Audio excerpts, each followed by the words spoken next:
Hello everyone. तो आज हम लोग, जैसा कि आप लोग देख रहे हैं, आज हम लोग सीखने वाले हैं केमिकल रिएक्शन। तो ये वीडियो हिंदी मीडियम और इंग्लिश मीडियम दोनों ही लोगों के लिए लाभदायक होगी। तो what is chemical reaction? Magnesium burn in air to combine with oxygen to form magnesium oxide.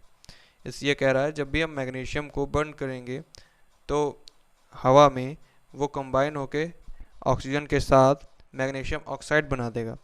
और ये जो चेंज है मैग्नीशियम और ऑक्सीजन का कंबाइन होने से और एक नए सब्सटेंस को बनाने में, जो नया सब्सटेंस बनेगा वो मैग्नीशियम ऑक्साइड होगा। ये जो चेंज है, इस चेंज को कहेंगे केमिकल चेंज। और the action take place during a chemical change to bring about such change is known as chemical reaction. और ये जो केमिकल चेंज के दौरान जो एक्शन होगा उस केमिकल इक्वेशन में, उसी को हम केमिकल रिएक्शन कहते हैं। केमिकल रिएक्शन हमारी 5 प्रकार की होती हैं, जिसमें से आज हम लोग कुछ देखेंगे। जिसमें सबसे पहली है हमारी एडिशन और combination reaction. In a reaction in a combination reaction, two or more substances simply combine to form a new substance. A special category of combination reaction is one is which a compound is formed by the combination of its constituent elements. These reactions are known as synthesis reactions. जैसा कि आप लोगों ने English में पढ़ा है, ये reaction ऐसी होती हैं जब जो कि दो से ज़्यादा सब्सटेंस आपस में मिलकर कोई एक नए सब्सटेंस को बनाते हैं। तो इस रिएक्शन को हम कॉम्बिनेशन रिएक्शन कहते हैं। जैसा कि हम लोगों के सामने एक एग्जांपल भी है, sulphur burns in oxygen to form sulphur dioxide. Sulphur और ऑक्सीजन दोनों आपस में मिलकर, दो सब्सटेंस आपस में मिलकर एक एक न्यू सब्सटेंस का फॉर्मेशन कर रहे हैं। इसी को कहेंगे हम कॉम्बिनेशन रिएक्शन और एडिशन रिएक्शन। अब हम लोगों के सामने अब दूसरी रिएक्शन है जो कि डिकम्पोजिशन रिएक्शन है। अब इस रिएक्शन में क्या कहते हैं? A reaction in which one substance break it into two or more simple substance is known as decomposition reaction. The decomposition reactions take place when the energy is supplied in the form of heat, electricity or light. One or more chemical bonds are broken in decomposition reaction. For breaking bond, energy is required. जैसा कि हम लोगों ने पढ़ा है, decomposition reaction में एक ऐसी रिएक्शन जो एक सब्सटेंस को दो या दो से ज़्यादा सिंपल सब्सटेंस में ब्रेक कर दें, उसी को डिकम्पोजिशन रिएक्शन कहते हैं।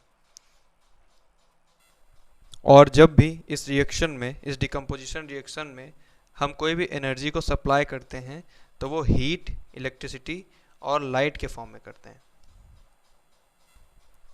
अब हम लोगों के सामने इसका एग्जांपल भी है, जैसे कि CaCO3 को जब हम हीट कर रहे हैं, हीटिंग कर रहे हैं, तब वो CaO प्लस CO2। इसका मतलब जब भी हम कैल्शियम कार्बोनेट को हीट करते हैं तो यह डिकम्पोज होकर calcium oxide plus carbon dioxide की फॉर्म में हो जाता है। इसी को हम डिकम्पोजिशन रिएक्शन कहते हैं। और इसी रिएक्शन में हमको एक चीज़ और सीखने को मिलती है कि जो केमिकल फार्मूला होता है मार्बल का, वो होता है CaCO3। CaCO3 कैल्शियम कार्बोनेट को ही हम मार्बल कहते हैं, ये इसका केमिकल फार्मूला होता है। अब जो हमारी थर्ड रिएक्शन है वो है डिस्प्लेसमेंट रिएक्शन। उस रिएक्शन को पढ़ने से पहले सबसे पहले हम इसको नई चीज़ पढ़ते हैं जिसकी उस रिएक्शन को समझने में ज़रूरत पड़ेगी। वो है हमारी रिएक्टिविटी सीरीज़। इसको लाइन बाय लाइन हम याद कर लेंगे। सबसे ये मोस्ट रिएक्टिव और लीस्ट रिएक्टिव के फॉर्म में है। सबसे पहले potassium, sodium, calcium, magnesium, aluminium, zinc, iron, lead, hydrogen, copper, mercury, silver, gold, ये सारे मोस्ट, ये जब हम ऊपर जाएंगे तो ये इसकी रिएक्टिविटी इंक्रीज होगी। इसलिए सबसे ज़्यादा रिएक्टिव क्या होगा? पोटेशियम, और सबसे कम Au यानी गोल्ड। इस रिएक्टिविटी सीरीज़ को जब आप याद करेंगे तो इसमें समझने में आसानी होगी। अब जो हमारी रिएक्शन थी डिस्प्लेसमेंट रिएक्शन, उसको पढ़ेंगे। A reaction in which one element present in a compound is displaced by another element is known as displacement reaction. In this reaction, a more active element displaces or removes another element to form a compound. इसका मतलब ये है, ये एक ऐसी reaction है जो एक एलिमेंट जो है वो प्रेजेंट होता है कंपाउंड में और ये डिस्प्लेस कर देता है अनदर एलिमेंट को। इसी को हम डिस्प्लेसमेंट रिएक्शन कहते हैं। एग्जाम्पल के थ्रू समझेंगे, अच्छे से समझ में आएगा। जहाँ पे Zn यानी जिंक प्लस कॉपर सल्फेट इसके रिएक्शन कराएंगे तो जिंक सल्फेट रिएक्शन होगा और ये कॉपर जो है वो अलग हो जाएगा। इसीलिए मैंने रिएक्टिविटी सीरीज याद कराई थी। यहाँ पे जिंक जो है वो ज़्यादा रिएक्टिव है देन कॉपर से, इसलिए जिंक ने कॉपर को कॉपर की जगह से हटा के फेंक दिया। जैसा कि आप लोग देख रहे हैं, जिंक जो है वो मोस्ट रिएक्टिव है कॉपर से, इसीलिए मैंने आप लोगों को रिएक्टिविटी सीरीज बताई है। इसी का सेकंड एग्जांपल देखेंगे जिससे आप लोगों को समझने में और आसानी होगी। Zn plus plus H2SO4 zinc plus sulphuric acid की जब हम रिएक्शन कराएंगे तो जिंक सल्फेट ये बनेगा और हाइड्रोजन गैस इससे रिलीज हो जाएगी। यहाँ पे आप लोग देख सकते हैं कि जिंक जो है वो मोस्ट रिएक्टिव है देन हाइड्रोजन से, इसलिए Zn यानी जिंक जो है वो हाइड्रोजन के स्थान पे आ गया और हाइड्रोजन को उसने बाहर निकाल के फेंक दिया। इसी को कहते हैं डिस्प्लेसमेंट रिएक्शन। अब जो हम रिएक्शन पढ़ने जा रहे हैं वो है exothermic reaction and endothermic reaction. ये काफ़ी इंपॉर्टेंट है, जो कि क्लास 10th में बोर्ड एग्ज़ाम में पूछा भी जाता है, इसलिए इसको ध्यान से पढ़ें। सबसे पहले exothermic reaction. An exothermic reaction in which take place with the evolution of heat. इसमें हीट जो है वो जब हम रिएक्शन कराएंगे तो रिएक्शन में हीट जो होगी वो रिलीज होगी। ये याद रखना, हीट मतलब रिलीज होगी, एक्सो मतलब बाहर, हीट इज रिलीज्ड होगी। इसी को हम एक्सोथर्मिक रिएक्शन कहेंगे। जैसे कि हमने एग्जांपल भी देखेंगे, when coal is burnt in air carbon dioxide is form and lot of heat is evolve. Carbon plus O2 की रिएक्शन कराएंगे तो कार्बन डाइऑक्साइड बनेगी और हीट जो है वो रिलीज हो रही है। ये है हमारी एक्सोथर्मिक रिएक्शन। एक्सोथर्मिक का एक और एग्जांपल है जो कि हम लोगों को जानना भी चाहिए और मुझे ये इंटरेस्टिंग भी लगता है। Respiration is also an exothermic reaction. जो श्वसन क्रिया होती है वो भी एक एक्सोथर्मिक रिएक्शन है। We all need energy to stay alive.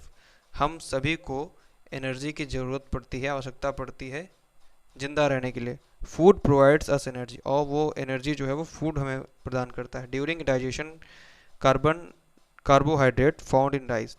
Digestion के दौरान राइस में हमें कार्बोहाइड्रेट मिलता है, ब्रेड में मिलता है, पोटैटो में मिलता है, एट्सेट्रा।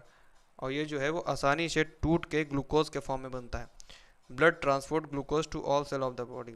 ब्लड जो है वो ट्रांसपोर्ट हो जाता है, ट्रांसपोर्ट करता है ग्लूकोज को पूरे सेल ऑफ ए बॉडी, पूरे सेल में। Cellular respiration take place in the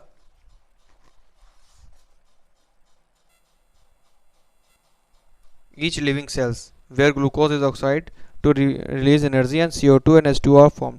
ये रिएक्शन हम देखेंगे सबसे पहले C6H12O6। ये जो है ये ग्लूकोज है। इसमें जब हम ऑक्सीजन को मिलाएंगे और हाइड्रोजन वाटर को मिलाएंगे तब ये 6CO2 प्लस 12H2O बनेगा और इसमें एनर्जी क्या होगी, रिलीज होगी। ये है हमारी एक्सोथर्मिक रिएक्शन। अब जो हमारी नेक्स्ट रिएक्शन है वो है endothermic reaction. Endothermic reaction and endothermic reaction is one which take place with the absorption of heat. इसमें इस रिएक्शन में हीट जो है वो एब्जॉर्ब हो जाती है, इसी को इंडोथर्मिक रिएक्शन कहते हैं। इंडो यानी अंदर, अंदर मतलब एब्जॉर्प्शन हो जाता है। इसका एग्जांपल देखेंगे C+2S प्लस हीट। इसमें जो है हीट जो है वो एब्जॉर्ब हो गई CH2 के फॉर्म में। एक नेक्स्ट एग्जांपल देखेंगे, when a mixture of N2 and O2 is heated to a very high temperature, nitric oxide is produced. A large amount of heat is absorbed in this reaction. Nitrogen और plus oxygen in दोनों को मिलाएंगे और heat देंगे तो इसमें heat जो है वो एब्जॉर्ब हो जा रही है 2NO, जैसा कि आप लोग देख सकते हैं। अब हमारी नेक्स्ट रिएक्शन है स्लो एंड फास्ट या रैपिड रिएक्शन। सबसे पहले स्लो रिएक्शन के बारे में पढ़ेंगे। Some chemical reaction are very slow and take long time. एक मतलब ऐसी रिएक्शन जो काफ़ी लॉन्ग टाइम लेती हैं रिएक्ट करने में, जैसे कि rusting of iron due to reaction with oxygen. जैसा कि रस्टिंग ऑफ आयरन के ऊपर जंग लग जाना, ये भी हमारी स्लो रिएक्शन है। These reaction are called slow chemical reaction. अब फास्ट और rapid reaction. These reaction take place very quickly. These reactions are completed as soon as we mix the reagent. These reaction take place generally between ions and ionic compound. ये जो reaction होती हैं वो काफ़ी fast होती हैं, और ये फास्ट इसलिए होती हैं क्योंकि इसमें हम कोई ना कोई रिएजेंट मिला देते हैं, जैसे जिसको इसको भी हम स्लो रिएक्शन से ही समझेंगे। यहाँ पे दिया the reaction in is very slow but H2SO4 can be used as catalyse to increase the rate of reaction. इस रिएक्शन में हम H2SO4 का प्रयोग करके इस रिएक्शन की गति को बढ़ा देंगे, ये रिएक्शन काफ़ी फास्ट हो जाएगी, इसी को हम फास्ट रिएक्शन कहते हैं। फास्ट रिएक्शन का एक एग्जांपल यहाँ पे दिया है, sodium hydroxide and hydrochloric acid react to form sodium chloride and water. Sodium hydroxide में जब हम HCl हाइड्रोक्लोरिक एसिड मिलाएंगे तो NaCl और प्लस वाटर ये बनेगा। यानी यहाँ पे सोडियम हाइड्रोक्साइड की रिएक्शन को फास्ट करने के लिए यहाँ पे हमने हाइड्रोक्लोरिक एसिड मिलाया, जिससे उसकी रिएक्शन फास्ट हो चुकी है। अभी कुछ रिएक्शंस बाकी हैं, और अगर आपको ये वीडियो अच्छी लगी हो तो subscribe this channel and share this video, और ऐसे ही मैं वीडियो और डालता रहूँगा जिससे आप लोगों को एग्ज़ाम में कोई दिक्कत नहीं होगी। जय हिंद।